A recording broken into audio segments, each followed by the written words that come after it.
Hello అండి. అందరికీ నమస్కారం. ఈనాటి కథలకి స్వాగతం. నేను మీ సీతామహాలక్ష్మి. ఈరోజు మనం తెనాలి రామలింగడు కథని చెప్పుకుందాం. తెనాలి రామలింగం పేరు తెలియని పిల్లలు ఉండరు. అతనికి ఆ పేరు ఎలా వచ్చిందనుకున్నారు? తెనాలిలో పుట్టాడు గనక తెనాలి రామలింగమయ్యాడు. తెనాలి రామకృష్ణుడు శ్రీకృష్ణదేవరాయల వారి ఆస్థానంలోని కవీంద్రులు. అష్టదిగ్గజాలలో సుప్రసిద్ధులు. మహోన్నతమైన విజయనగర సామ్రాజ్య చరిత్రలో ఈయన ప్రముఖులు. 17వ శతాబ్దంలో విజయనగరాన్ని పరిపాలించిన శ్రీకృష్ణదేవరాయలు స్వయంగా కవి. ఆంధ్ర భాషను అభివృద్ధి చేయడంలో ఆయనెంతో కృషి చేశాడు. వారి ఆస్థానంలో అష్టదిగ్గజాలు అనే యనమండుగురు కవులుండేవారు. అష్టదిగ్గజాలంటే అల్లసాని పెద్దన, నంది తిమ్మన, అయ్యలరాజు రామభద్రుడు, భట్టుమూర్తి, దూర్జటి, పింగళి సూరన్న, మల్లన్న, తెనాలి రామకృష్ణుడు అనే యనమండుగురు కవులుండేవారు. ఈ యనమండుగురు కవిత్వం చెప్పడంలో చాలా ఘనులు. అందుకే ఈ యనమండుగురిని కలిపి అష్టదిగ్గజాలు అనేవారు. వీరిలో తెనాలి రామకృష్ణుడు చాలా ప్రత్యేకమైన కవి. తొలుత సాధారణ వ్యక్తి అయిన రామకృష్ణులు కాళీమాత వరప్రసాదం చేత కవీశ్వరులయ్యారు. గొప్ప కావ్యాలు రచించారు. కానీ తెలుగువారికి ఆయన ఎక్కువగా హాస్యకవిగానే పరిచయం.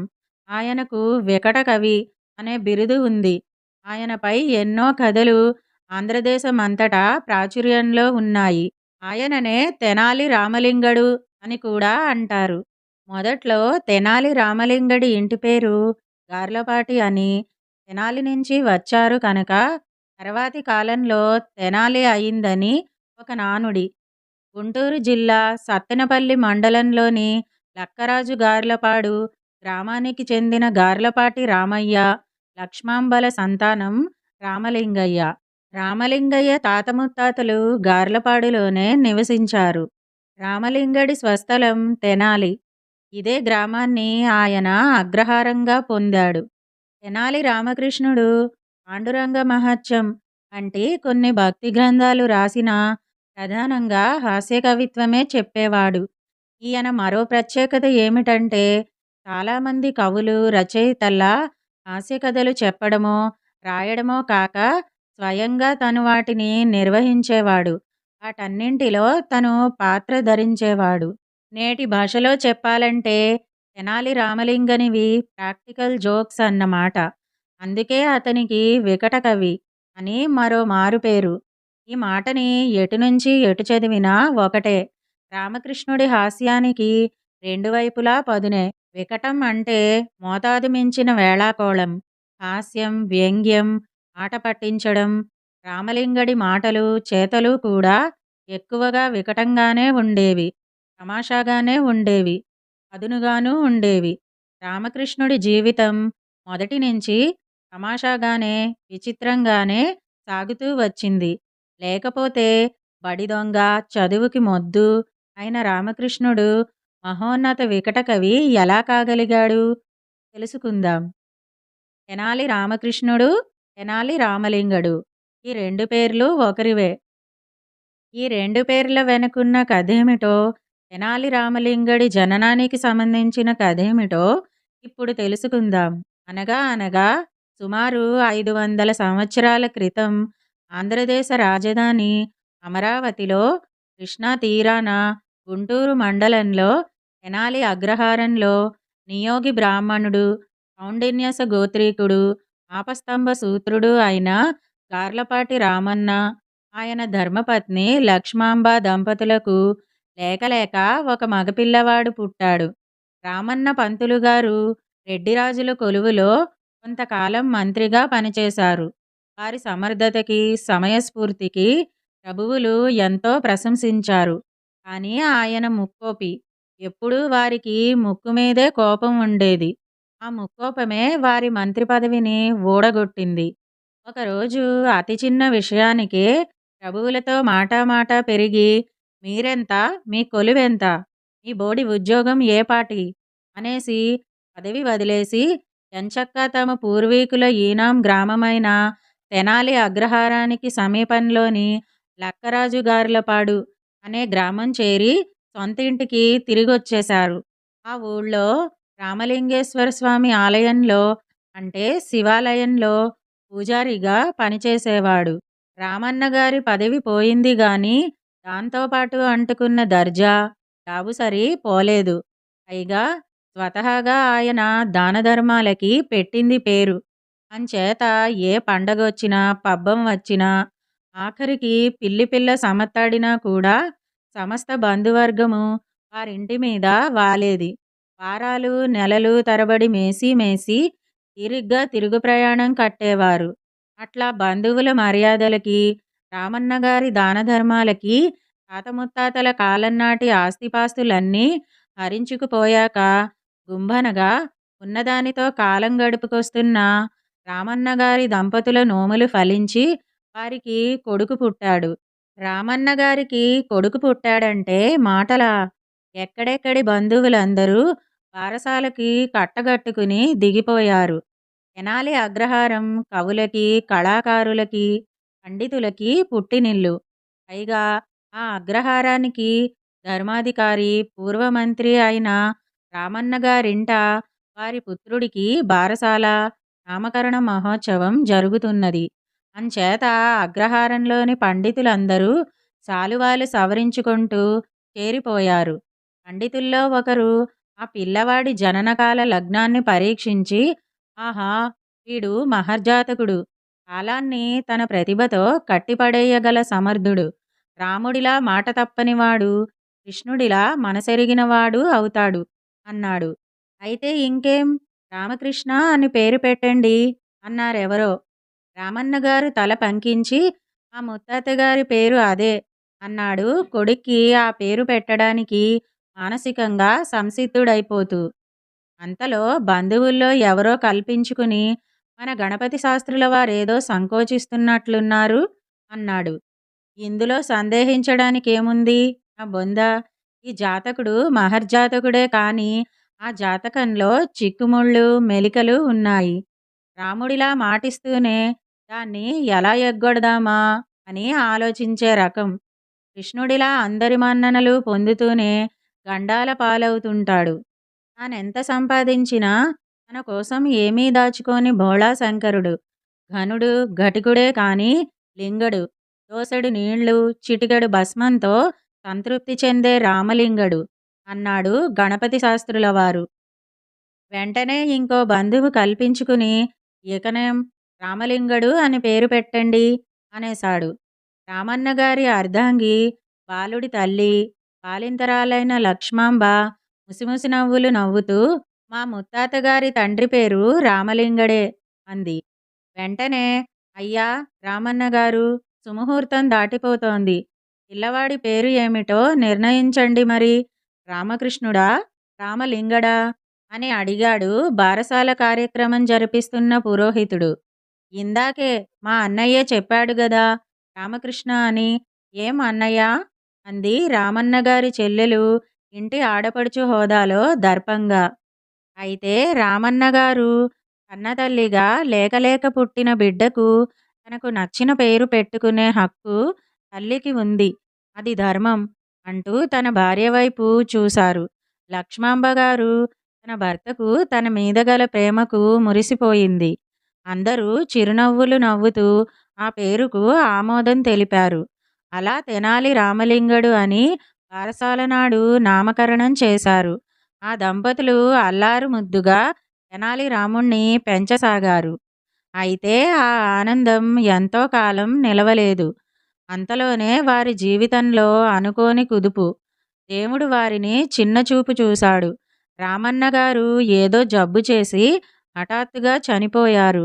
ఇక లక్ష్మాంబ రామలింగనికి కష్టకాలం మొదలయ్యింది. తల్లికి చిన్నవాడైన రామలింగనికి ఆ పల్లెటూళ్ళలో పోషణ జరగటం కష్టమైంది. మేనమామ అంటే తల్లి సోదరుడు ఈ ఇద్దరిని తెనాలి అగ్రహారం తీసుకువచ్చి మంచి చెడు చూస్తూ పెంచి పెద్ద చేశాడు రామలింగడిని. రామలింగడు అంటే తల్లికి అమిత గారాబం. తల్లి దగ్గర గారంగా ఉండడం చూసి ఆ విధంగా పిల్లల్ని గారం చేయకూడదని, పిల్లల్ని అభిమానించేటప్పుడు అభిమానించాలని, అన్ని వేళలా అభిమానం కూడదని, తప్పు చేసినప్పుడు దండించాలని, విద్యాబుద్ధులు నేర్పించాలని చెల్లెలికి చెప్తుండేవాడు రామలింగడి మేనమామ. తల్లి సోదరుని మాటలు పట్టించుకునేది కాదు. పెరుగుతున్న రామకృష్ణుడు వయసులో పెరిగాడు గాని అల్లరిలో చిన్నవాడే అనుకునేది తల్లి. చదువుకోమనేది కాదు. బడికి పంపేది కాదు. అతను చేస్తున్న కొంటె పనులన్నీ సమర్థిస్తుండేది. అయితే భర్త పోయిన బాధ భరించలేని లక్ష్మాంబ గారు బారసాల నాడు తన భర్త ముచ్చటపడి పెట్టుకోవాలనుకున్న రామకృష్ణ అనే పేరుతోనే తన కొడుకును పిలిచేది.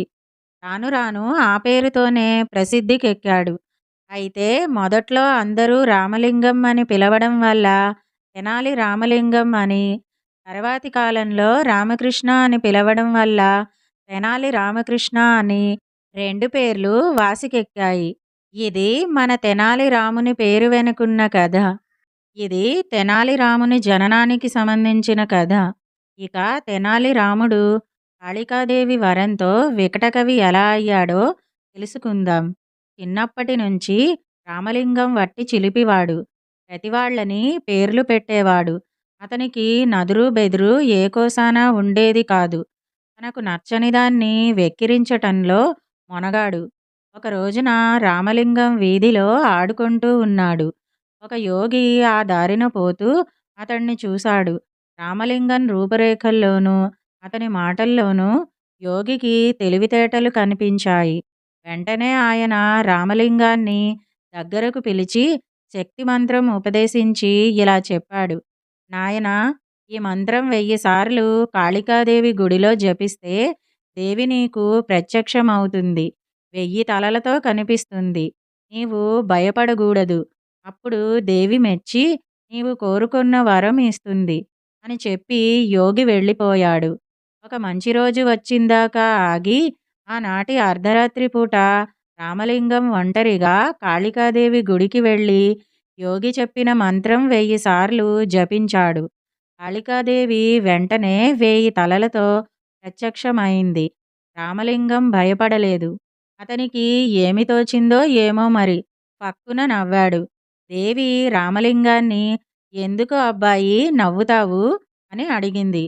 నీవు కోపగించుకోనంటే మనవి చేసుకుంటానమ్మా అన్నాడు జంకు గొంకు లేకుండా రామలింగం. దేవి సరేనన్నది. రామలింగం అప్పుడు ఇలా చెప్పాడు. అమ్మా, మాకు ఒకటే ముక్కు, కానీ 2 చేతులున్నాయి. ఎప్పుడన్నా జలుబు చేస్తే ఈ ఒక ముక్కు చీదుకోటానికే 2 చేతులు చాలటం లేదు. ఇక నీకా 1000 తలలు. కర్మం చాలక జలుబు చేస్తే ఆ 1000 ముక్కులు చీదుకోటానికి ఈ 2 చేతులు ఎలా చాలుతాయా అని తలుచుకుంటే నవ్వు వచ్చింది అన్నాడు. దేవి కూడా అతని మాటకు నవ్వి, నాయనా, నన్ను చూసి నవ్వినవాడివి, ఇక నువ్వు ఎవరిని చూసి నవ్వవు గనుక నీవు తప్పకుండా హాస్యకవివవుతావు అని దీవించింది.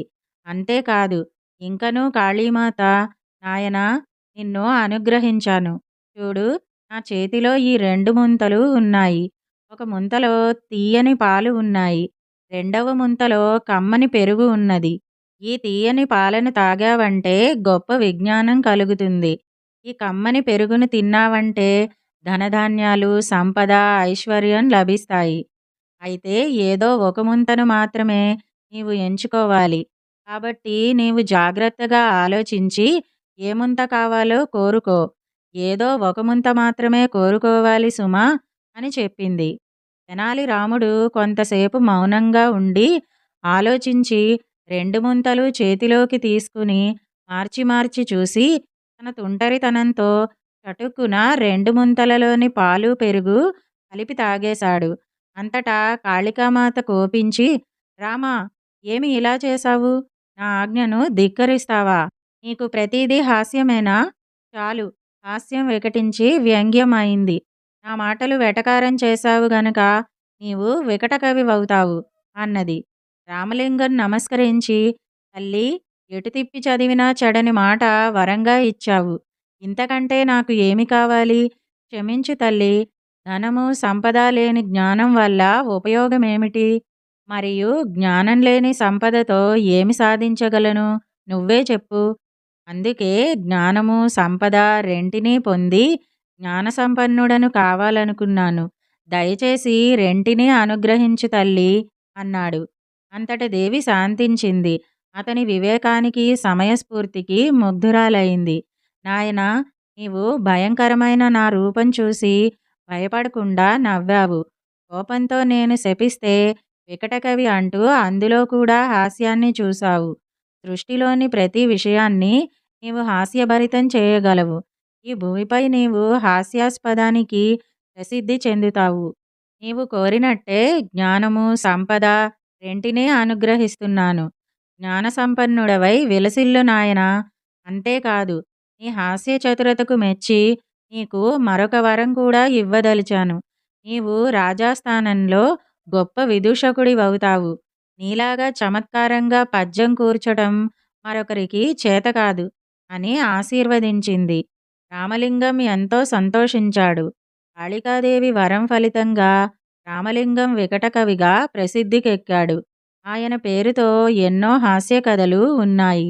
చమత్కారానికి, హాస్య చతురతకు వీరు పెట్టింది పేరు. ఇవి గాక వీరు 2 మహాకావ్యాలు వ్రాసారు. తెనాలి రామలింగం ప్రబంధ శైలిని అనుసరించేవారు. వారి కవిత్వంలో హాస్యం, వ్యంగ్యం సరిసమానంగా రంగరించబడి ఉంటాయి. వీరి మహాకావ్యాలు ఒకటి ఉద్భటరాజ్య చరితం, రెండోది పాండురంగ మహాత్యం. అంతేకాక ఘటికాచల మహాత్యం అనే రచన కూడా రచించారు. ఇవి గాక ఇంకా అనేక కావ్యాలు, రచనలు చేశారు. ఈ కథ గనక మీకు నచ్చినట్టయితే లైక్, షేర్, కామెంట్ చేయండి. మరిన్ని మంచి కథల కోసం మా ఛానల్‌ను సబ్స్క్రైబ్ చేసుకోండి. మళ్ళీ మరొక మంచి కథతో కలుసుకుందాం. అంతవరకు వింటూనే ఉండండి ఈనాటి కథలు.